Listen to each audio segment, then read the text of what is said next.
Hi friends, welcome to our channel. Brahmamudi serial next ఎపిసోడ్లో ఏం జరగబోతోందో ఈ వీడియోలో చూసి తెలుసుకుందాం. రుద్రాని రాహుల్ని ఇంట్లో నుంచి గెంటేద్దాం బావా అని అన్న ఇందిరాదేవి అసలేం జరిగింది అని తెలుసుకోవడానికి ఈ వీడియోని స్కిప్ చేయకుండా ఎండ్ వరకు చూసేయండి. దుగ్గిరాల కుటుంబం అంతా ఒక చోట కూర్చొని అందరూ మాట్లాడుకుంటూ ఉంటారు. అలా సీతారామయ్య ఎవరి వాటా వాళ్ళకి పనిచేస్తాను, ఎవరి దిక్కున వాళ్ళు పోతారు అని అంటాడు. అప్పుడు ప్రకాశం తాను తప్పుని తను తెలుసుకొని సీతారామయ్య కాళ్ళ మీద పడతాడు. అప్పుడు సీతారామయ్య, సరే అందరూ కలుసందాం, కాకపోతే మీరు అప్పుని కోడలుగా ఒప్పుకొని కళ్యాణ్ అప్పులని ఇంటికి తీసుకొని రావాలి, ఇదే నా షరత్తు అని అంటాడు. అప్పుడు ప్రకాశం, అదేముంది నాన్న, రేపే అప్పు కళ్యాణ్లని మేము ఒప్పించి ఈ ఇంటికి వచ్చేలాగా చేస్తాము, ధాన్యలక్ష్మి కూడా అప్పుని కోడలుగా అంగీకరిస్తుంది అని అంటాడు. ఏం ధాన్యం అని అంటాడు.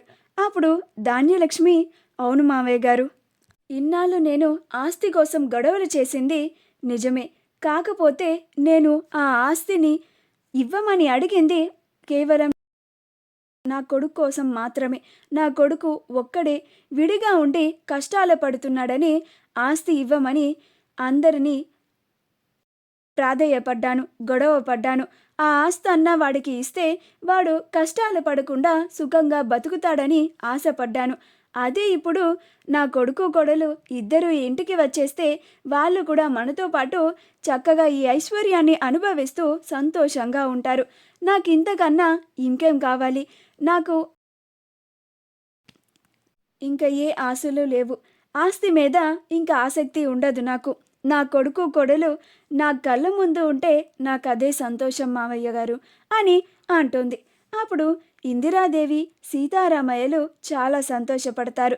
అప్పుడు కావ్య, చాలా సంతోషంగా ఉంది చిన్నత్తయ్య, మీరు మా అప్పుని మీ కోడలిగా అంగీకరించినందుకు వెంటనే నేను కవి గారికి కాల్ చేస్తాను అని అంటుంది.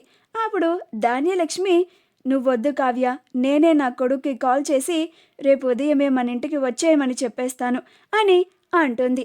అప్పుడు రాజ్, చాలా సంతోషంగా ఉంది పిన్ని, నువ్వు మారినందుకు, అలాగే తమ్ముడు తన భార్యని తీసుకొని మన ఇంటికి వచ్చేస్తున్నందుకు నిజంగానే మన ఇంట్లో పండగ చేసుకోవాలి అని అంటాడు. రుద్రాని ఇదంతా చూసి, అసలు నేనేమనుకున్నాను, ఇక్కడేం జరుగుతుంది, ఇదేంటి అందరూ ఇలా మారిపోతున్నారేంటి, ఆ ముసలుడు ఆస్తి పంపకాలు చేస్తానన్నాడు కదా, ఇలా అందరూ కలిసిపోయి చివరాఖరికి పంపకాలు జరగనివ్వకుండా చేస్తున్నారేంటి? అప్పుడు రుద్రాని, నేను ఒప్పుకోను అని అంటుంది. అప్పుడు ఇందిరాదేవి, ఏం ఒప్పుకోవు నువ్వు అని అంటుంది. అప్పుడు రుద్రాని, అదేంటి ధాన్యలక్ష్మి, ఇన్ని రోజులు నువ్వు నీ కొడుక్కి న్యాయం జరగడానికే కదా ఆస్తి కోసం ఇన్ని గొడవలు పడ్డావు, చివరాఖరికి మా నాన్నే ఆస్తి పంపకాలు చేస్తా అన్నప్పుడు ఇలా అంటున్నావేంటి అని అంటుంది. అప్పుడు ధాన్యలక్ష్మి, మావయ్య గారు చెప్పింది నువ్వు పూర్తిగా వినలేదా రుద్రాని? నా కొడుకు కోడల్ని ఈ ఇంటికి వచ్చేయమని చెప్తున్నారు. ఇంకా నా కొడుకు ఇక్కడికి వచ్చేసిన తర్వాత ఇంకా ఆస్తితో పనేముంది రుద్రాని అని అంటుంది. అప్పుడు రుద్రాని, కళ్యాణ్ ఇక్కడికి వచ్చి ఉన్నంత మాత్రాన కళ్యాణ్కి రావాల్సిన వాటా న్యాయపరంగా వస్తుంది అని నువ్వు అనుకుంటున్నావా ధాన్యలక్ష్మి అని అంటుంది. అప్పుడు ఇందిరాదేవి, రుద్రాని, ఇప్పటికే నువ్వు ధాన్యలక్ష్మి మారిపోయేలాగా చేశావు, ఇంట్లో రెచ్చిపోయి పెద్దవాళ్ళనే ఎదిరించేలాగా చేశావు. ఇప్పుడిప్పుడే ధాన్యలక్ష్మి తన తప్పుని తెలుసుకొని మళ్ళీ మనిషిలాగా మారుతుంది. నువ్వు మళ్ళీ నీ మాటలతో ధాన్యలక్ష్మిని నీలాగా మృగంలాగా తయారు చేయకు, నోరు మూసుకొని ఉండు అని అంటుంది. అప్పుడు రుద్రాని, అది కాదమ్మా అంటుంది. అప్పుడు స్వప్న, ఏది కాదత్తా, చెప్పారు కదా ఇప్పుడే అమ్మమ్మగారు, నోరు మూసుకొని ఉండు అని అంటుంది. అలా అందరూ రేపు ఉదయమే కళ్యాణ అప్పులు తిరిగి ఇంటికి వచ్చేస్తున్నారని చాలా సంతోషంగా ఉంటారు. మరుసటి రోజు కళ్యాణ అప్పులు ఇంటికి వచ్చేస్తారు.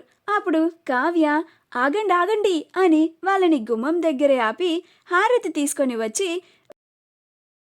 ఇరుగు దిష్టి పొరుగు దిష్టి అందరి దిష్టి పోవాలి అని హారతిచ్చి ఇద్దరిని లోపలికి ఆహ్వానిస్తుంది. అలా దుగ్గిరాల కుటుంబం అంతా చాలా సంతోషంగా ఉంటుంది. అప్పు కళ్యాణ్లిద్దరూ రాగానే నేరుగా ఇందిరాదేవి సీతారామయ్యల దగ్గర ఆశీర్వాదం తీసుకున్న తర్వాత అపర్ణ వాళ్ళ దగ్గరికి వెళ్తారు. అప్పుడు అపర్ణ, ముందు మీ అమ్మ నాన్నల దగ్గర ఆశీర్వాదం తీసుకోండి నాన్న అని అంటుంది. అప్పుడు కళ్యాణ్, అప్పుల ఇద్దరు ప్రకాశం, ధాన్యలక్ష్మి దగ్గరికి వెళ్తారు. అప్పుడు ప్రకాశం కళ్యాణ్ని హత్తుకొని బాధపడుతూ ఉంటాడు. ఆనంద బాష్పాలతో కన్నీళ్లు పెట్టుకుంటాడు. నాన్న కళ్యాణ్, నాకిప్పుడు చాలా సంతోషంగా ఉంది నాన్న. ఇక నుంచి నువ్వు నా కళ్ళ ముందే ఉంటావు. ఇన్ని రోజులు నేను నిన్ను చాలా మిస్ అయ్యాను అని అంటాడు. అప్పుడు ధాన్యలక్ష్మి కూడా, నాన్న కళ్యాణ్, నేను చేసిన దానికి నన్ను క్షమించు నాన్న. నేను నీకు న్యాయం జరగాలనే ఇవన్నీ చేశాను. ఆ రుద్రాణి చెప్పిన మాటలు విని నేనేం చేస్తున్నానో కూడా నాకే తెలియకుండా ప్రవర్తించేశాను. అందరినీ బాధ పెట్టాను. నన్ను మన్నించురా అని అంటుంది. అప్పుడు కళ్యాణ్, ఇంకా అమ్మని క్షమించేంత బిడ్డ ఈ లోకంలో ఇంకా పుట్టలేదమ్మా అని అంటాడు. ఇదంతా చూసి ఇందిరాదేవి, సీతారామయ్యలు ఇద్దరు చాలా సంతోషపడుతూ ఉంటారు.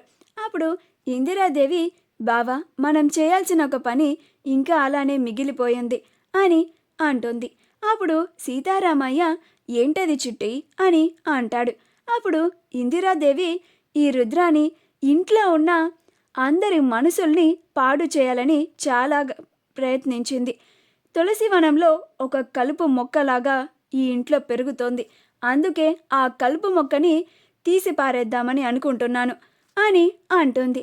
అప్పుడు సీతారామయ్య, అంటే ఏమంటున్నావు చిట్టి అని అంటాడు. అప్పుడు ఇందిరాదేవి, రుద్రాణిని ఈ ఇంట్లో నుంచి పంపించేద్దాం బావా అని అంటుంది. అప్పుడు రుద్రాణి ఆశ్చర్యపోతుంది. అప్పుడు ఇందిరాదేవి, రుద్రాణి రాహుళ్ళు ఇక్కడ ఉంటే ఇప్పుడు కలిసిపోయిన మన కుటుంబాన్ని కూడా మళ్ళీ ముక్కలు చేయాలని ప్రయత్నిస్తూ ఉంటారు. అదే వాళ్ళిద్దరిని ఇంట్లో నుంచి పంపించేస్తే మనమంతా చాలా సంతోషంగా, ఎలాంటి కలతలు రాకుండా సంతోషంగా ఉండొచ్చు బావా అని అంటుంది. అప్పుడు సీతారామయ్య, వద్దు చిట్టి, రుద్రాణిని మనం ఇన్నాళ్ళు మన ఇంటి ఆడబిడ్డలాగా చూసుకున్నాము. అలాంటిది ఇప్పుడు ఇంట్లో నుంచి వెళ్ళిపోమని చెప్తే తను ఎలా బతుకుతుంది అని అంటాడు. అప్పుడు ఇందిరాదేవి, విన్నావా రుద్రాణి, మీ నాన్నకి నువ్వంటే ఎంత ప్రేమో, కానీ నువ్వు మా కుటుంబాన్ని ముక్కలు చేయాలని ప్రయత్నిస్తున్నావు. ఇప్పటికైనా నువ్వు నీ బుద్ధిని మార్చుకుంటే చాలా మంచిది. లేకపోతే తర్వాత జరిగే పరిణామాలకి నువ్వే బాధ్యురాలివి అవుతావు అని అంటుంది. మా వీడియో కనుక మీకు నచ్చినట్లయితే లైక్ చేయండి, షేర్ చేయండి, మా ఛానల్ని సబ్స్క్రైబ్ చేసుకోండి. పక్కనే ఉన్న బెల్ ఐకాన్ని క్లిక్ చేయడం మాత్రం మర్చిపోకండి.